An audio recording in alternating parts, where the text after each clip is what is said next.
Next है flexion and extension of the trunk. तो ये जो मूवमेंट्स होती हैं ये बेंडिंग मूवमेंट्स होती हैं वर्टिब्रल कॉलम की एट द इंटरवर्टिब्रल जॉइंट्स, जो lower thoracic and lumbar regions को इन्वॉल्व कर रहे होते हैं। फ्लेक्शन जो होती है ट्रंक की वो फॉरवर्ड और डाउनवर्ड मूवमेंट्स होती हैं, यानी बेंडिंग जो हो रही होती है। जैसे कि हम ग्राउंड से कोई चीज़ पिक करें, आप ये उठाएं, बेंड हो नीचे, यहाँ पे एक रुकें थोड़ा सा, ये वाली जो मूवमेंट है ये है फ्लेक्शन ऑफ द ट्रंक, यानी फॉरवर्ड एंड डाउनवर्ड मूवमेंट हो रही है, इसको हम बोलेंगे कि फ्लेक्शन ऑफ द ट्रंक। दे दें ये। इसके बाद है एक्सटेंशन ऑफ द ट्रंक। इसमें क्या होता है कि बैकवर्ड मूवमेंट होती है, यानी डोर्सल डायरेक्शन में मूवमेंट हो रही होती है। तो ये वाली मूवमेंट भी थोड़ा सा ना लिमिटेड होती है, इतनी ज़्यादा नहीं हो रही होती कि जितना जो है फ्लेक्शन होती है। थोड़ा पीछे की तरफ ऐसे हूँ तो ये पीछे की तरफ जो बेंड हो रहे हैं वो मूवमेंट कम हो रही है। हम देखेंगे अपर एंड लोअर लिम्स की एबडक्शन एंड एडक्शन की मूवमेंट्स। एबडक्शन क्या होता है कि मीडियन प्लान से, यानी मीडियन प्लान जो होता है बॉडी का, उससे जो हमारी लिम्स की मूवमेंट्स अवे होती हैं वो हो जाती हैं एबडक्शन, और जो करीब की तरफ होती हैं मीडियन प्लान की तरफ लेके आ रही होती हैं वो होती हैं एडक्शन। आप अपने बाजू का करें, ये हो गया एबडक्शन हो गया, और जो आप मीडियन प्लान की तरफ लेके आएँ ये हो गया एडक्शन। देन लोअर लिम्ब की करें आप, ये मीडियन प्लेन से दूर है तो ये है एबडक्शन। देन अगर मीडियन प्लेन की तरफ लेके जाएं तो ये है एडक्शन। और जो एबडक्शन एडक्शन जो लोअर लिम्ब की हो रही होती हैं वो है हिप जॉइंट पे, और बाकी जॉइंट जो होते हैं वो मूव नहीं कर रहे होते, हमने जस्ट हिप जॉइंट पे ये मूवमेंट्स करनी होती हैं। और जो अपर लिम्ब की जो होती हैं वो वाली मूवमेंट्स जो होती हैं वो शोल्डर जॉइंट पे होती हैं। हमने मूवमेंट्स की हैं एबडक्शन और एडक्शन की, वो मीडियन प्लेन के अकॉर्डिंग करते हैं हम। लेकिन अगर हम हैं फिंगर्स एंड टोज़ की बात करें तो तब हम मीडियन प्लेन को उसके अकॉर्डिंग हम मूवमेंट्स नहीं करते, वो एक रेफरेंस नहीं होता हमारे लिए। उसके लिए हम क्या करते हैं कि डिफरेंट लाइंस जो है वो हम यूज़ कर रहे होते हैं जिनको मीडियन लाइंस कहते हैं। ठीक है, जैसे कि हम median line of the hand की बात करें अगर हम, तो ये हैंड में जो ये है मिडल फिंगर, सबसे बड़ी वाली फिंगर जो है, यहाँ से जो लाइन गुजरेगी ये होगी मीडियन लाइन। अगर इस लाइन से फिंगर्स जो है अगर दूर जा रही हैं तो इसको हम बोलेंगे एबडक्शन। ठीक है, ये सारी लाइंस मीडियन लाइन से अवे हो गई हैं, और अगर ये सारी इसके करीब आएंगी थंब भी साथ, ये वाली जो है फिर ये है एडक्शन। और इसी तरह अगर हम टोज़ की बात करें तो टोज़ में ये जो सेकंड टो होता है वहाँ से जो है वो लाइन गुजरती है, ये मीडियन लाइन जो होगी इस टो से गुजरेगी। अगर ये उंगलियां इससे दूर हो रही हैं, ऐसे दूर होती हैं, तो ये है एबडक्शन, और अगर इसके करीब आ रही हैं तो एडक्शन। अच्छा, इसके बाद हम डिस्कस करते हैं movements of the thumb are different from those of the fingers. ठीक है, क्योंकि जो इंसानों में और बाकी प्राइमेट्स में होता है कि जो थंब होता है ये पोजीशन इसकी मीडियल रोटेशन हो रही होती है, यानी कि 90 डिग्रीज़ पे। ठीक है, जैसे कि हम अपनी एनाटॉमिक लोकेशन की बात करते हैं तब हमारा थंब लेटरली आ रहा होता है। ठीक है, लेकिन जो हमारे फुट की बात करें तब हमारा जो टो होते हैं वो मीडियली लोकेटेड होते हैं।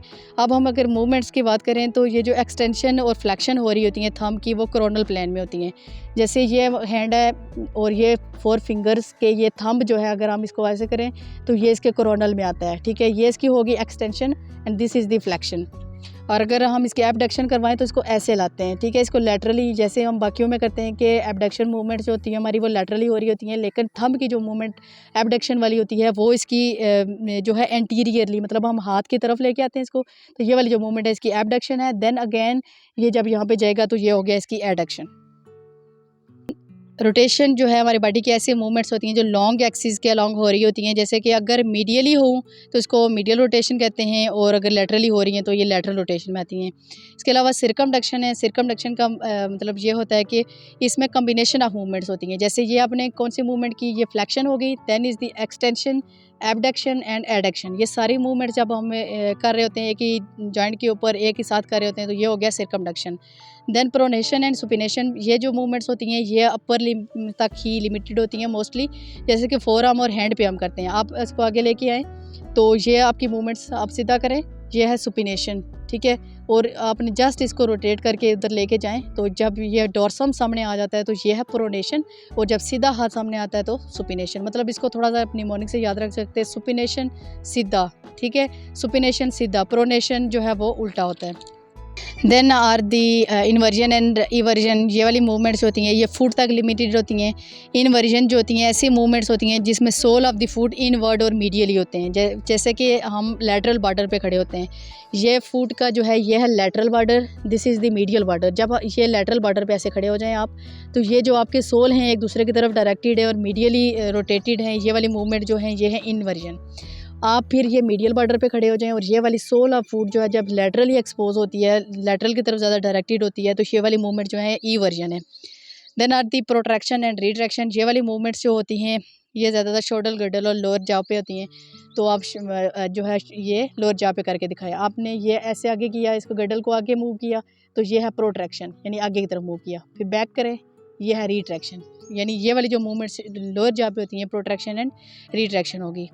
देन एलिवेशन एंड डिप्रेशन होता है, यानी कि आप अगर अपना लोअर जा को एलिवेट करें जब मुंह क्लोज होता है, इसका ये मतलब होता है जब मुंह क्लोज है तो ये लोअर जा ऊपर की तरफ है, तो इसका मतलब आगे नहीं करना, यहाँ तक है ना, तो यानी मुंह बंद है और लोअर जा ऊपर की तरफ है, तो ये मतलब है एलिवेशन। आप मुंह खोलें, जब मुंह खोलेंगे तो ये लोअर जा नीचे की तरफ जा रहा है, इसका मतलब है ये डिप्रेशन है, यानी इस पोजीशन में जो मुंह ओपन हो जाता है। Then is the movement opposition and reposition.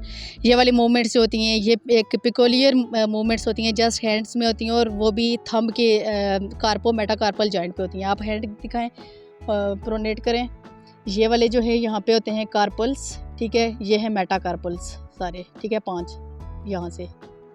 और ये वाली जो मूवमेंट होगी ना, ये वाली जस्ट होती है थंब पे, ठीक है। जब ये वाली फिंगर सारी एक्सटेंडेड हैं और आपने क्या करना है कि थंब को इस तरह, ये वाली जो मूवमेंट्स होती हैं अपोज कर रहे हैं, इस फिंगर के साथ, इसके साथ करें, इसके साथ करें और इसके साथ, ये अपोजिशन होगी। और वापस जब आप ये थंब को जाके अपनी जगह पे छोड़ रहे हैं तो ये होगी इसकी एनाटॉमिक पोजीशन पे वापस, तो ये वाली होगी रीपोजिशन। यानी जब आप सबको जाके टच कर रहे हैं ये होगी अपोजिशन और बाकी वापस जाके वहाँ पे इसकी जगह पे लेके जा रहे हैं, ये है reposition. Then are the terms of the laterality. इसका मतलब ये होता है कि ये बॉडी के स्ट्रक्चर्स के अकॉर्डिंग होता है कि ऐसे स्ट्रक्चर्स, ऐसे आर्गन्स जो बॉडी में एक हैं, 2 हैं, पेयर में या सिंगल हैं, उसके लिए ये टर्म्स यूज़ होती हैं। जैसे बाईलेटरल है तो बाईलेटरल हम उन आर्गन्स के लिए यूज़ करते हैं जो हमारी बॉडी में राइट लेफ़्ट दोनों जगहों पे पड़े हुए होते हैं। जैसे ईयर्स की हम एग्जांपल दें, राइट एंड लेफ़्ट, ये हो गई बाईलेटरल। यूनिलैटरल का मतलब ये होता है कि आर्गन्स जो हैं हमारी बॉडी में जस्ट एक साइड पे पड़े हुए हैं। जैसे स्प्लीन है तो वो एक साइड पे होती है तो यूनिलैटरल हो गया। अपेंडिक्स है तो अपेंडिक्स जस्ट राइट साइड पे होता है तो ये भी हो गया यूनिलैटरल। इसके बाद जो होता है इप्सिलैटरल। इप्सिलैटरल का मतलब ये होता है कि ये उसका तो हम ये टर्म यूज़ करते हैं जब एक सेम साइड की हम बात कर रहे हों और सेम साइड की स्ट्रक्चर्स को इन्वॉल्व कर रहे हों। जैसे आप जो ये आपका लेफ़्ट आर्म आ गया और लेफ़्ट फुट, तो ये वाली इस साइड की जस्ट अगर हम बात करें लेफ़्ट आर्म और लेफ़्ट फुट, बेशक ये दोनों आपस में सेम ऑर्गन्स नहीं हैं, एक अपर लिम्ब की बात कर रही हूँ और लोअर लिम्ब की बात कर रही हूँ, लेकिन ये क्या है कि जस्ट मैं लेफ़्ट साइड की बात कर रही हूँ। लेफ़्ट साइड की अगर इसका मैं पेयर बना रही हूँ तो यह है इप्सिलेटरल। और कॉन्ट्रालेटरल ऑर्गन्स वो ऑर्गन्स होते हैं कि अगर हम लेफ़्ट हैंड और राइट फुट इन दोनों को अगर हम कंपेयर कर रहे हैं तो ये कॉन्ट्रालेटरल बनते हैं, ठीक है, क्योंकि ये तो ना ही सेम साइड के हैं ना ही सेम ऑर्गन्स हैं। तो इस तरह से जो ऑर्गन्स हों जिनको हम ऐसे कंपेयर करें तो वो बनते हैं कॉन्ट्रालेटरल। और अगर हम राइट फुट और राइट हैंड की बात करें तो ये हैं इप्सिलेटरल। और बाईलेटरल का मतलब ये होता है कि right hand and left hand या right foot and left foot, ये जो ये बन जाते हैं बाईलेटरल। इसके अलावा हम जो है नंबरिंग ऑफ डिजिट्स की बात करते हैं। डिजिट्स की जब हम नंबरिंग कर रहे होते हैं तो हम from lateral to the medial side जाते हैं, यानी हम थंब से स्टार्ट करते हैं, थंब को हम फर्स्ट डिजिट रखते हैं। आप हाथ ऐसे बिल्कुल ऊपर करें, ये वाला जो है हमने ये लैटरल साइड है हमारी, ये एनाटॉमिक पोजीशन है ऐसे बॉडी की, तो यहाँ से हम स्टार्ट करें, ये लैटरल है और ये मीडियल है। लैटरल से हम स्टार्ट करते हैं यानी थंब से, तो ये फर्स्ट डिजिट है। Thumb is the first digit, first, second, third, fourth and fifth. जो छोटी उंगली है हमारी वो डिजिटी मिनिमी जो होती है उसको हम बोलते हैं कि फिफ्थ डिजिट है ये हमारी। इसी तरह से इनके अंदर जो ये कार्पल्स हैं, ये वाले सारे कार्पल्स हैं। और इसके अलावा इंटरऑसियस मसल वो मसल होते हैं कि जो कार्पल्स ये बोन्स है ना, तो बोन्स को ऑसियस बोलते हैं और उनके दरमियान जो मसल्स होते हैं उसको इंटरऑसियस मसल बोलते हैं। इंटरऑसियस मसल्स हो गए, लम्ब्रिकल मसल्स हो गए, इन सारे को भी इसी के अकॉर्डिंग हम नंबरिंग करते हैं। और जब हम फीट के डिजिट्स की बात करें तो फीट के डिजिट्स भी ऐसे ही आते हैं, यानी मीडियल साइड से बात करते हैं हम, यानी हमने फिर से टोज से यानी अंगूठे से स्टार्ट लिया है, तो हम अंगूठे से स्टार्ट लें तो first, second, third, fourth, fifth वहाँ पे जो है ऐसे ही आ जाते हैं। और इसी तरह से हम इसके interosseous muscle, lumbrical muscle, bones वगैरह सब के अकॉर्डिंगली ऐसे ही हम नेमिंग करते हैं। यहाँ तक ये सेकंड चैप्टर हमारा कंप्लीट हो गया जनरल एनाटॉमी का। फिर भी अगर आपको कोई समझ नहीं आई तो you can ask. Thank you.